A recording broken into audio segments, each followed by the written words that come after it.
좋아. 오늘 밤 여러분에게 유럽 대륙을 뒤흔든 가스 전쟁의 진짜 속사정을 낱낱이 까발려주려고 해. 2022년 그 악몽 같은 겨울 유럽은 완전히 얼어붙는 줄 알았어. 러시아가 유럽으로 연결된 가스관 밸브를 싹 잠가 버렸으니까 당시 전 세계 신문들은 호들갑을 떨었지. 유럽은 이제 끝났다. 러시아의 에너지 폭탄 앞에 무릎 꿇는 거 아니냐. 이런 예언들이 쏟아져 나와서 실제로 독일 공장들은 문 닫을 준비를 하고 프랑스는 에펠탑, 불을 끌 각오를 해야 했으며 집집마다 난방 못 트는 절망적인 겨울이 올 거라는 공포가 휩쓸렸다니까. 근데 말이야, 지금이 2026년이야. 어떻게 됐을까 궁금하지 않아. 유럽은 얼어서 쥐어 죽었을까? 아니야. 전혀 아니야. 오히려 따뜻하게 겨울 나고 있어. 러시아가 우쭐대며 잠가버린 그 가스관은 이제 녹슨 고철 신세가 됐어.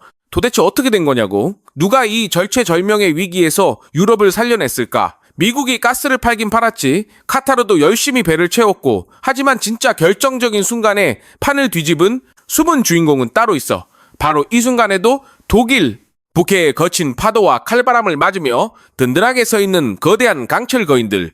그건 바로 대한민국 조선소에서 건조된 배들이야. 오늘 들려줄 이야기는 총알이 날아다니지 않는 에너지 전장에서 벌어진 가장 치열한 경제전쟁 실화야. 러시아라는 강력한 곰이 휘두른 가스 곤봉을 한국이라는 방패가 어떻게 받아냈는지, 그리고 그 과정에서 어떻게 어마어마한 돈이 한국으로 쏟아져 들어왔는지 아주 구체적으로 파헤쳐 볼 거야. 푸틴이 절대 예상하지 못했던 변수, 유럽 지도자들이 지푸라기라도 잡는 심정으로 한국에 달려올 수밖에 없었던 결정적인 이유. 지금부터 그 내막을 낱낱이 까발려 보겠어. 시작은 2022년 2월. 우크라이나 하늘에 포성이 울리던 때로 거슬러 올라가 푸틴에게는 뚜렷한 자신감이 있었어. 바로 에너지 파이프라인이었지. 당시 독일은 러시아산 천연가스에 거의 중독되다시피 한 상태였어. 수치만 봐도 소름 끼쳐. 유럽연합 전체 가스 수입량의 40% 이상, 독일은 무려 55%를 러시아에 의존하고 있었으니까 이건 그냥 많이 쓰는 수준이 아니야. 에너지의 절반 이상을 옆집 건달한테 맡겨놓은 거나 다름없었어. 왜 그런 바보 같은 짓을 했을까? 그냥 싸니까 그랬지. 러시아랑 파이프만 연결하면 가스가 줄줄 흘러 들어오는데 굳이 돈 더 들여 배로 실어 나를 필요가 없었어. 노르트 스트림 같은 가스관은 유럽 번영의 상징이자 동시에 가장 위험한 약점으로 자리 잡고 있었던 거야. 전쟁이 터지고 서방이 제재를 가하자 러시아는 기다렸다는 듯이 이 약점을 찔러서 가스관 밸브를 조금씩 잠그더니 나중에는 기술에 문제가 생겼다는 핑계로 아예 공급을 전면 중단해버렸지. 유럽 입장에서는 그야말로 하늘이 무너지는 일이야. 이 부분 정말 소름 돋지 않아? 에너지 무기의 위력이 이렇게 무서운 거야. 당장 겨울이 코앞인데 보일러 돌리 가스가 증발해버린 거야. 독일 베를린에선 시민들에게 촛불과 담요를 비축하라는 공문까지 돌렸어. 유리공장, 화학공장들은 하나둘씩 가동, 중단을 선언했고 진짜 국가적 재난이나 다름없는 상황이었어. 자, 여기서 누구나 이런 생각을 하게 돼. 러시아 가스 끊기면 다른 데서 사면 되는 거 아니야. 미국이 있잖아. 중동도 있잖아. 그런데 진짜 문제는 돈도 아니고 가스 물량도 아니었어. 문제는 바로 운송수단이었어.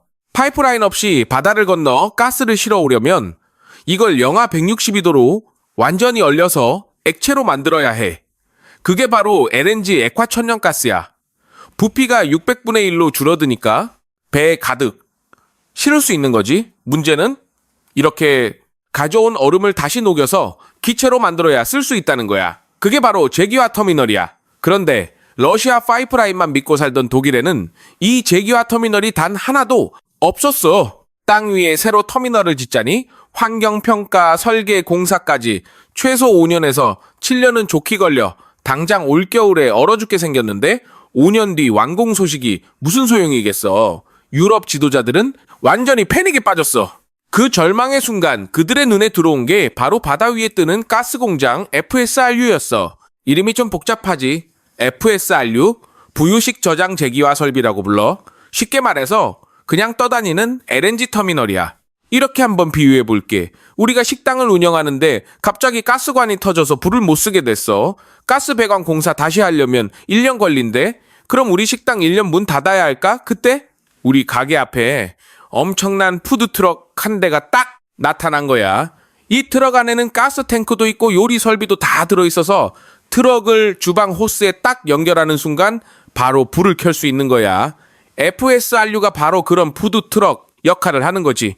배를 한 척 바다에 띄워놓고 그 안에서 직접 액체가스를 기체로 녹여서 육상으로 보내주는 거야. 육상 터미널 짓는데 5년 걸린다면 이건 배만 가져다 대면 거의 즉시 가동 가능해. 늦어도 1년 아니면 인프라를 갖출 수 있어. 유럽한테는 이보다 더 완벽한 해결책이 없었어. 독일 정부는 즉시 FSRU 구하기 전쟁에 나섰어. 돈이 얼마가 들었든 상관없다. 당장 배를 구해오라고 지시를 내렸지. 그런데 여기서 새로운 문제가 터졌어. 이 FSRU라는 물건이 만들고 싶다고 바로 뚝딱 나오는 게 아니라는 거야. 전 세계 바다를 다 뒤져도 몇 척 없는 엄청 귀한 배였어. 극한의 기술력이 필요해서 아무 회사나 만들 수가 없었지. 와, 이쯤 되면 정말 막막하겠다. 그렇지 않아? 돈이 문제가 아니라 배 자체가 없으니. 자, 그럼 이제부터 전 세계 선박 회사들과 유럽 정부 에너지 책임자들이 지도를 펼쳐놓고 찾기 시작해. 이렇게 복잡하고 거대한 설비를 가장 잘 그리고 가장 빠르게 만들 수 있는 나라는 어디일까? 중국 가격은 확실히 싸지만 기술력에 물음표가 따라붙어 일본 한때는 짱이었지만 지금은 경쟁력이 예전 같지 않아 결국 전 세계의 시선이 딱 한 곳으로 쏠렸어. 바로 대한민국이었고 구체적으로는 울산과 거제도의 조선소들이었지. 실제로 당시 독일 부총리가 직접 나서서 FSRU 확보를 지휘했고 그들이 계약한 배들의 이력을 쭉 파보면 대부분 현대중공업, 삼성중공업, 대우조선해양, 지금의 하나오션이 만든 배들이었어. 러시아가 힘껏 잠가버린 가스관 빗장을 풀 열쇠가 지구 반대편 대한민국에 숨겨져 있었던 거야. 그런데 왜 하필 한국일까? 그냥 배를 빠르게 만들어서 그런 거야? 핵심은 따로 있어. 바로 영하 162도의 극한을 견디는 기술력에 있거든. LNG는 그냥 차가운 정도가 아니야. 영하 162도면 상상을 초월하는 극저온이야. 이 온도에서 일반 철판은 충격을 받으면 유리처럼 산산조각 나버려. 만약 바다 한복판에서 가스, 탱크에 금이라도 가는 날에는 그건 단순한 사고가 아니라 핵폭탄급 대참사가 터지는 거야. 그래서 LNG 운반선이나 FSRU를 만들 때는 특수합금을 용접하는 기술과 기화된 가스를 다시 액체로 되돌리는 재액화 기술이 반드시 필요해. 이 분야에서 한국은 그야말로 압도적인 세계 1등이야. 중국이 무섭게 따라오고 있다고 하지만 아직 격차는 상당해. 실제로 카타르나 유럽의 까다로운 선주들은 중국산 배를 꺼려해. 싼 게 비지떡이라는 걸 너무 잘 알거든. 몇천억 원짜리 귀중한 가스를 싣고 가다가 배가 멈춰버리거나 가스가 샌다면 그 손해는 배값을 훌쩍 넘어서니까. 그래서 그들은 돈을 더 주더라도 메이드 인 코리아를 고집해. 한국 조선소들은 멤브레인 화물창이라는 핵심 기술부터 가스를 녹일 때 바닷물 열을 이용하는 친환경 제기화 시스템까지 모든 공정을 독자적인 노하우로 완성해냈어.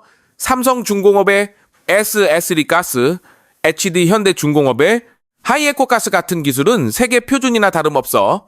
이런 기술력 덕분에 한국은 전 세계 FSRU 시장 점유율 1위를 거뜬히 지키고 있어.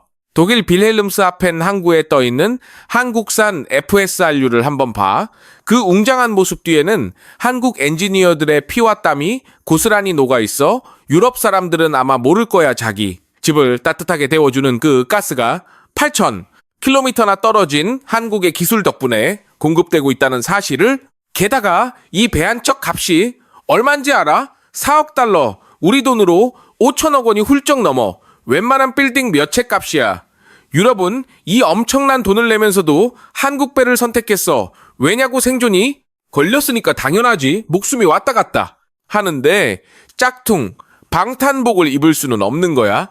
재미있는 건 중국 조선소들도 FSRU를 만들겠다고 덤벼들었다는 사실이야. 중국 정부의 막대한 지원금을 등에 업고 우리는 한국보다 20% 싸게 만들어주겠다고 나섰어. 근데 결과가 어땠어? 2025년 현재까지도 고급형 FSRU 시장에서 중국의 존재감은 거의 없어. 왜 유럽이 중국의 저가 공세를 거들떠 보지도 않았을까? 여기에는 단순한 기술 격차 말고도 신뢰와 납기라는 절대적인 이유가 숨어 있어. FSRU는 주문한다고 다음날 배송되는 택배 같은 게 아니야. 수만 개 부품이 조립되어야 하고 초정밀 엔지니어링이 필요해. 그런데 중국, 조선소들은 약속한 날짜를 자주 못 맞추기로 악명이 높아. 하지만 한국은 완전히 달라. 한국 조선소에 맡기면 무슨 일이 있어도 약속한 날짜에 배를 내준다는 게 업계의 불문율로 자리 잡고 있어. 유럽 입장에서는 당장 올겨울이 급한 판국에 기술 문제로 6개월 늦어지겠다는 소리를 듣는다고 생각해봐. 정말 돌아버릴 노릇이지. 게다가 최근에는 사이버 보안 문제까지 불거졌어. FSRU는 그냥 철판 배가 아니야. 배 전체가 최첨단 소프트웨어로 제어되는 거대한 컴퓨터나 다름없어. 만약 이 시스템에 백도어가 숨겨져 있다면 누군가 원격으로 유럽의 에너지 공급을 마음대로 조종할 수 있다는 뜻이야.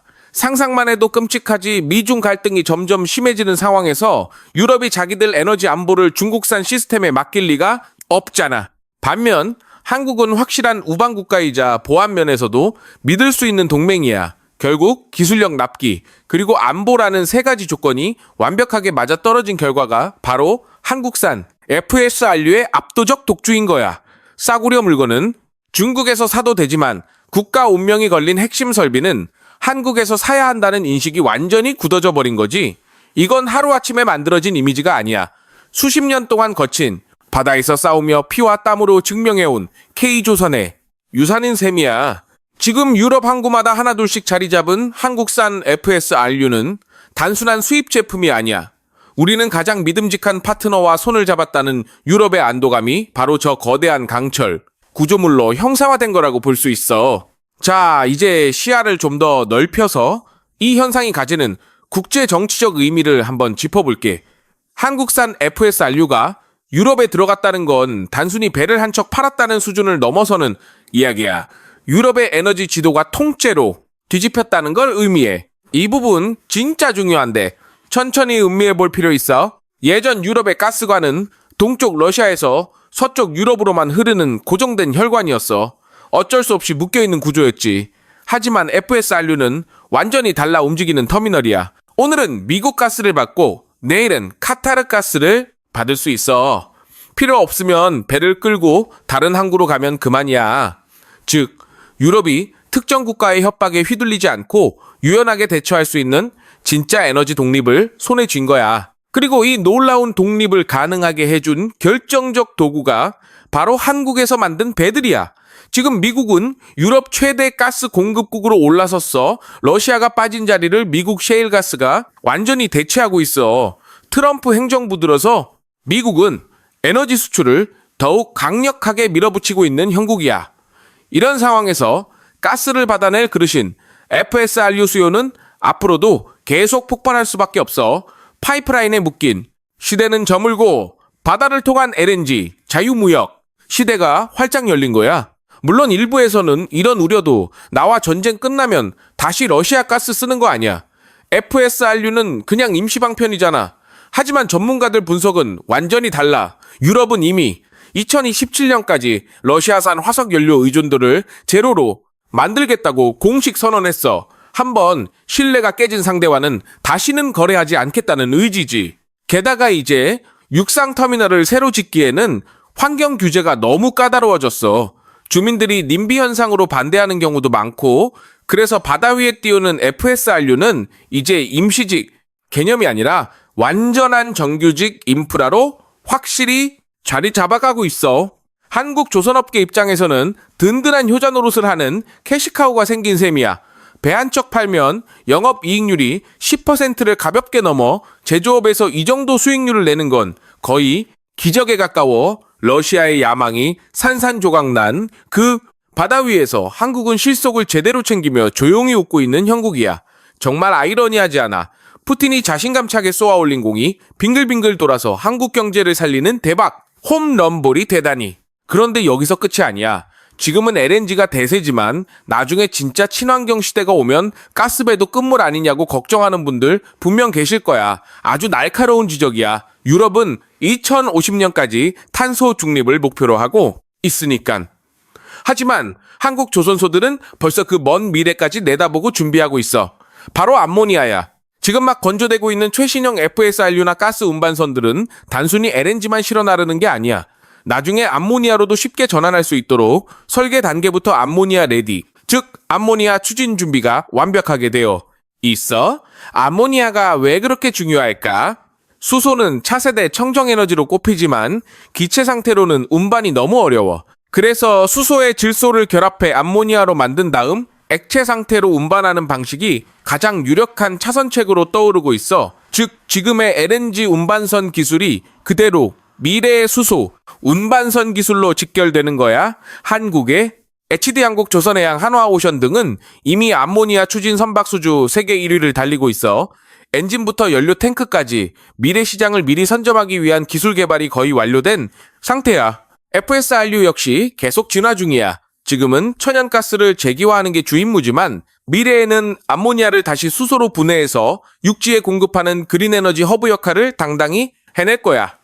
배의 역할이 화석연료 시대에서 친환경 시대로 자연스럽게 진화하는 거지. 여기서 K조선의 무서운 면이 또 드러나는 거야. 이게 바로 K조선이 가진 진짜 무서운 점이야. 단순히 지금 주문 물량에 만족하는 게 아니라 10년, 20년 후 에너지 시장이 어떻게 바뀔지까지 미리 계산해서 지금부터 움직이고 있다는 거야. 경쟁국들이 아직도 지금 가스 배나 잘 만들어 보자고 고민할 때 한국은 가스 다음은 암모니아다라고 시장의 판을 미리 정의하고 주도권을 잡으려는 거지. 결국 유럽이 친환경 정책을 강화하면 할수록 더 정교하고 복잡해진 한국 선박에 대한 의존도는 더욱더 커질 수밖에 없어. 에너지 원료는 바뀔지 몰라도 그 에너지를 실어 나르는 배는 여전히 메이드 인 코리아일 테니까. 자, 오늘 이야기를 깔끔하게 정리해볼게. 러시아의 가스관 차단이라는 초유의 사태로 벼랑 끝까지 몰렸던 유럽. 그들을 구해낸 건 다름 아닌 대한민국의 FSRU였어. 영하 162도의 극한을 이겨내는 압도적 기술력, 약속한 날짜에 정확하게 배를 띄우는 무서운 신뢰, 그리고 먼 미래 에너지 시장까지 꿰뚫어보는 해안, 이 모든 게 한데 어우러지면서 한국조선업은 화려한 제2의 전성기를 활짝 맞이하고 있어. 누군가는 여전히 말하지, 조선업은 이제 사양산업이야. 인건 비싼 중국한테 다 넘어갈 거야. 하지만 현실은 정반대였어. 진짜 위기가 닥치니까 진짜 실력이 누군지 드러난 거야. 싸구려가 득세하는 시장이 있는 반면 생명 걸고 최고의 제품을 써야만 하는 시장이 따로 있어. 에너지는 국가의 생명줄 그 자체야. 그 생명줄을 쥐고 있는 핵심 설비 시장에서 한국은 이제 그 누구도 대체할 수 없는 절대 강자가 되었어. 지금 이 순간에도 울산과 거제의 밤은 대낮보다 더 환하게 불타고 있어. 용접 불꽃이 쉴 새 없이 튀고 거대한 크레인이 밤낮 없이 움직이고 있어. 그곳에서 탄생한 강철 거인들이 지구촌 오대양을 힘차게 누비며 누군가에게는 따뜻한 온기를, 누군가에게는 국가 안보라는 값진 선물을 전해주고 있어. 그리고 그 대가로 엄청난 돈을 한국 경제에 가져다 주고 있지. 이것이야말로 진짜 무한돈전, 무한한 돈의 전쟁에서 당당히 승리하는 방식이 아닐까. 총 한 방 쏘지 않고 오직 기술력 하나만으로 3번이나 닥친 위기를 전부 기회로 바꿔버린 대한민국 조선업. 곧 펼쳐질 수소와 암모니아의 새로운 시대.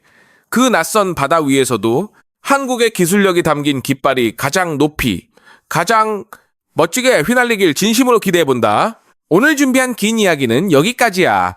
유럽의 에너지 독립을 도운 한국의 놀라운 기술력. 여러분은 어떻게 생각하는지 궁금해? 댓글로 여러분의 솔직한 의견 자유롭게 남겨줘. 이야기가 재미있고 유익했다면 구독과 좋아요는 사랑입니다. 지금까지 진짜 돈 전쟁 이야기 무한돈전이었어. 시청해줘서 진심으로 고마워요.